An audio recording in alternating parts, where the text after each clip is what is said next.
With that, gentleman from Pennsylvania, Mr. Meuser, is recognized for 5 minutes. Thank you, Mr. Chairman, for this very important hearing, and certainly thank you to our witnesses. Appreciate your information very, very much. It's pretty serious stuff. So the Biden administration, Mr. Goldberg, had secretly made available to Iran since May $50 billion for nothing more than a promise that Iran would not provoke an immediate nuclear crisis by producing weapons-grade uranium. This package did include the $6 billion transferred to Qatar.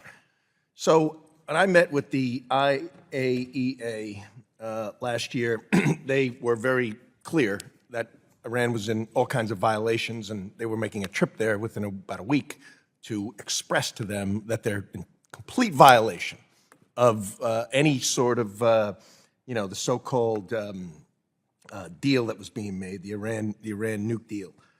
So, what are your thoughts there? Why would the administration continue to work with some sort of deal? By the way, a member, a colleague in the hearing yesterday, if you remember, stated that would go down in history as one of the greatest flaws ever, that the previous administration had gotten out of that.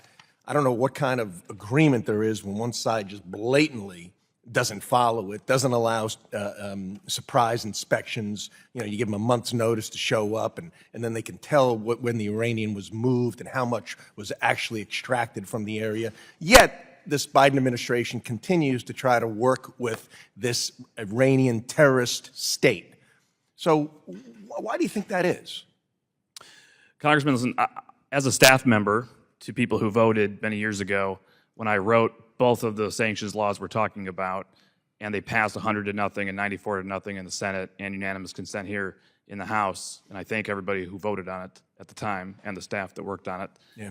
I would say that at that time we had a bipartisan consensus that more money for the Islamic Republic of Iran was bad, and that we should continue to pressure, contain, roll back that regime across all of its malign activities.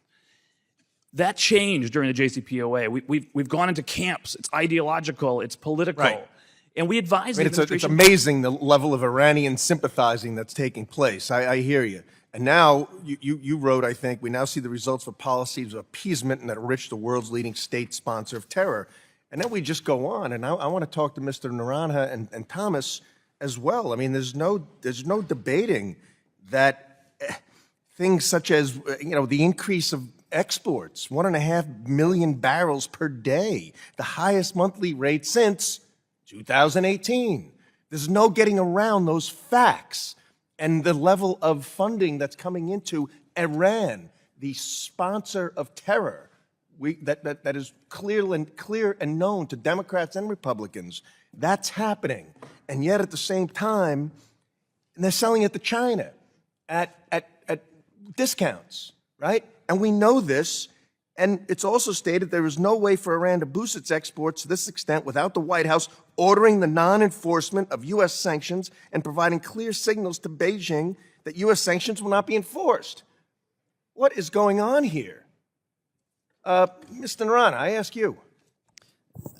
$150 million a day in Iranian oil revenue is currently what's happening. And that does not go to the Iranian central budget. That goes to the IRGC's budget. They have a special deal. They get the Iranian oil revenue. Respectively, sir, that's exactly what's happening. It's a funneling for terror financing across the Middle East that reaches to Washington, D.C., because there are assassination attempts here in this capital ongoing. So, Mr. Thomas, let me, allowing the missile embargo on Iran to expire grants international legitimacy to Iran's transfer of armed drones to Russia, who were sending billions and billions of American taxpayer dollars to the Ukraine, and yet we're allowing this to help fund Russian drones and ballistic missiles. What do you think about that? So the sunset that you're referring to that happened this week did draw condemnation from a number of members of Congress. It also drew attention in Europe, which has been the focus of a number of members who have sought to have European partners of the United States join U.S. efforts to continue those restrictions. I want to ask you a question. Do we have any documentation or any reason to believe, or is there any facts or connection to the idea that there may be a transfer of funds from Iran to any member of the Biden family? Anybody have any information on that? If you Gentleman's do, time please let me know. I yield back. Gentleman can pose that question in writing if he so chooses. With